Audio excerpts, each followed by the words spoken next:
क्या ये न्याय संगत होगा?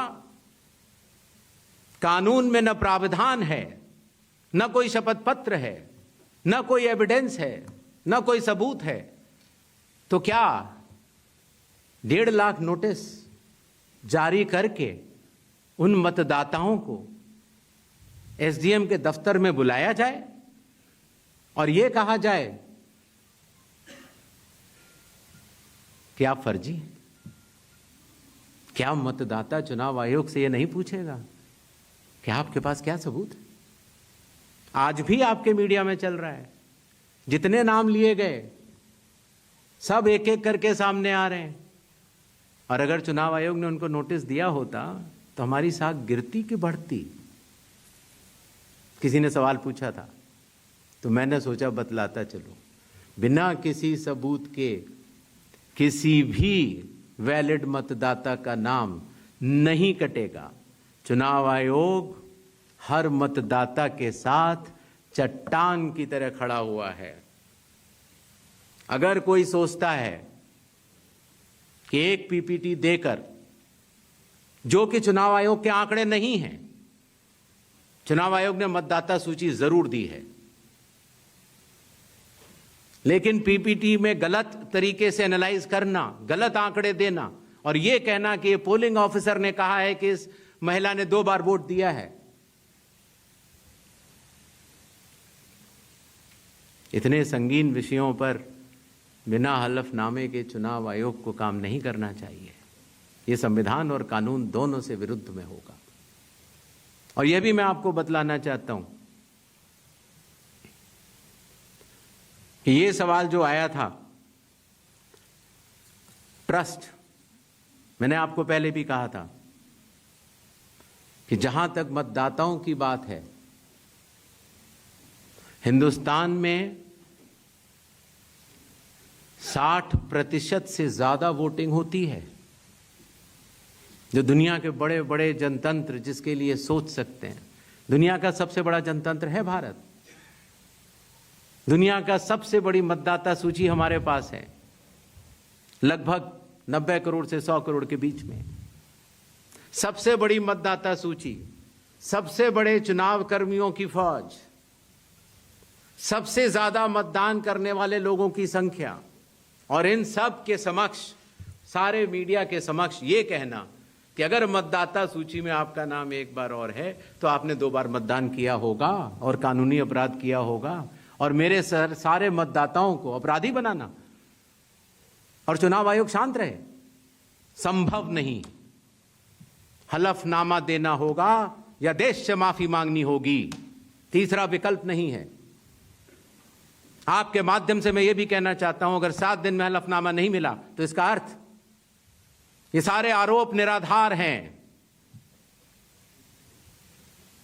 और हमारे मतदाताओं को यह कहना कि वो फर्जी हैं, इसके ऊपर जो भी इस बात को बोल रहा है उसको माफी मांगनी चाहिए। महाराष्ट्र में वोटर लिस्ट बढ़ी, समय रहते जब ड्राफ्ट सूची थी तो दावे और आपत्ति क्यों नहीं जमा कराए गए? जब रिजल्ट निकल आया तब याद आया कि यह गलत था, और एक भी मतदाता का नाम सबूत सहित आज तक चीफ इलेक्टोरल ऑफिसर महाराष्ट्र को नहीं मिला। चुनाव हुए 8 महीने हो गए। महाराष्ट्र में क्यों नहीं उच्चतम न्यायालय में चुनावी याचिका दायर की गई? फिर एक बात यह कही गई कि आखिरी घंटे में इतना मतदान कैसे? चुनाव आयोग ने जवाब दिया था और आप सबने लिखा भी था कि अगर 10 घंटे मतदान होता है तो हर घंटे 10% का औसत होता है।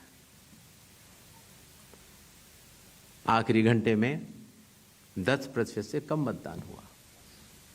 तो यह बात कैसे कही जा रही है? ऐसा नहीं होता कि किसी भी बात को अगर आप 10 बार बोलते रहें, 20 बार बोलते रहें तो सच हो जाए।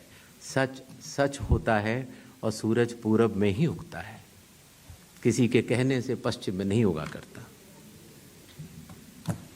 Next just next round 272 Please.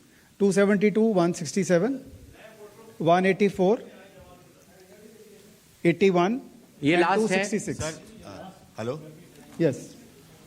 Sir, मैं अखिलेश हूँ IANS न्यूज एजेंसी से। सर, मैं अखिलेश हूँ जी। IANS न्यूज एजेंसी से। मेरा सवाल यह है कि सुप्रीम कोर्ट ने अभी आपको कहा है कि 22 तारीख को नेक्स्ट हियरिंग होनी है कि आप ये 11 के अलावा जो लोग छूट गए हैं अपना नाम दर्ज कराना चाहते हैं वो आधार लेकर जाएं। आधार को उन्होंने कहा है कि आप उसको कंसीडर कीजिए।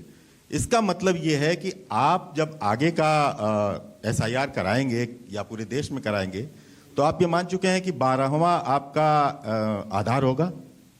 दूसरी बात, दूसरा सवाल मेरा कि राहुल गांधी संवैधानिक पद पे हैं, नेता प्रतिपक्ष हैं, उनके तमाम सवालों को आपने जवाब दिया और कहा कि सबूतों के साथ आरोप लगाया जाना चाहिए। तो क्या आपको लगता है कि वो गंभीरता से आरोप नहीं लगा रहे हैं या वो सिर्फ राजनीति करने के लिए ऐसा कर रहे हैं? तीसरा मेरा सवाल है कि आपने कहा कि बार बार कहा कि आपको दो सवाल पूछे, अगर देर से आप देते हैं, आप सवाल उठाते हैं तो आपको एफिडेविट देना पड़ेगा। अखिलेश यादव ने 18,000 नामों की एफिडेविट दिया हुआ है। ये राजनीति में बार बार सवाल उठ रहा है कि आपने उसका जवाब नहीं दिया। ये 3 सवाल हैं सर मेरे। ठीक। Yes. Please ask one question only. Sir. Please restrict yourself to one question. बता only. दो। सर, हाँ। संजय शर्मा आज तक से मेरा सवाल यह है कि आयोग ने राहुल गांधी से कहा कि वो हलफनामा दे, उसके बगैर कार्रवाई नहीं होगी। एक सेकंड। बीजेडी ने सवाल उठाया है, बीजेडी ने 2024 के लोकसभा चुनाव के पहले। सुन नहीं पाया, जरा दोबारा बोल दीजिए। संजय शर्मा आज तक से हूं जी। मेरा सवाल, आयोग नया जरूर है, सवाल पुराना है, लेकिन सवाल उससे जुड़ा है क्योंकि आप भी RP एक्ट की दुहाई देते हैं और संविधान की। तो 2024 के लोकसभा चुनाव के बाद बीजेडी ने यह कहा कि उन्होंने हलफनामा देकर उड़ीसा में मतदाता सूची में गड़बड़ी की शिकायत आपसे की थी, तो उसमें अब तक क्या कार्रवाई हुई है वो अगर आप बता सकें तो सही होगा। और दूसरा, लोग टाइमिंग को लेकर सवाल उठा रहे हैं, एक तरफ राहुल गांधी की प्रेस कॉन्फ्रेंस है, दूसरी तरफ मुकाबले में चुनाव आयोग के। क्या चुनाव आयोग रथ का टूटा पहिया लेकर कृष्ण की तरह? आगे बताएं। हाँ, भाषा देखिए, भाषा अच्छी रहे तो अच्छा लगता है।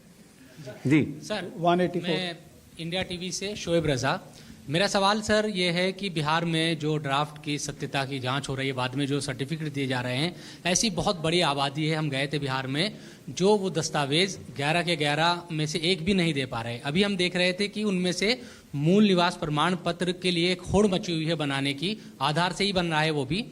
तो उन लोगों के लिए मुश्किल ही हो रहा है कि जो 15 दिन का अब समय बचा है उसमें भी अगर वो मूल निवास प्रमाण पत्र या इस तरह कोई सर्टिफिकेट नहीं बनवा पाते और एक बड़ी आबादी ऐसी रह जाती है जिसकी सत्यता नहीं होती, तो उनके लिए आप लोग क्या करेंगे? 266. इधर दीजिए 266. Sir, Anubhuti Bishnoi from the Economic Times. So I'll repeat this question because you haven't replied to that one. 7.2 crore enumeration forms have come in. How many have come in without Yeah, any I'll of the reply. 11 documents? I told her I'll reply. Yes. 81. Sir, second, sir, in 2004 when intensive revision was carried out, it's an EC order which clearly states that Arunachal and Maharashtra are being left out of intensive revision because polls are due, assembly polls are due within months. But the Election Commission this time has set aside that principle for Bihar. If you could explain that. Okay. Third, when you took over as CEC, you have identified political parties as a key stakeholder. And you've also held rounds of meetings and consultations with them. Do you think, given the kind of criticism SIR has drawn, maybe there should have been a wider consultation with political parties before embarking on such a massive exercise? Sir, 81. मैं Manish Agarwal नवभा time से। हाँ, sir, जैसा कि आपने कहा राहुल गांधी के बारे में कि हलफनामा देना होगा या देश से माफी मांगनी होगी 7 दिन के अंदर, नहीं तो हम मानेंगे सारे आरोप निराधार हैं। अगर राहुल गांधी ऐसा नहीं करते हैं तो क्या भ्रम की स्थिति ऐसी देश में फैली रहेगी? चुनाव आयोग अपने स्तर पे क्या इस बात को कंफर्म करेगा कि जो वोटर लिस्ट हमारी है वो बिल्कुल ओके है और आरोप निराधार हैं?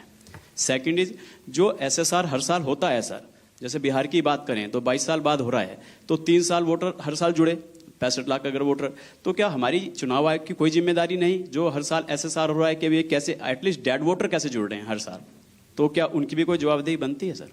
Thank you. पहली बात, That's okay. Please.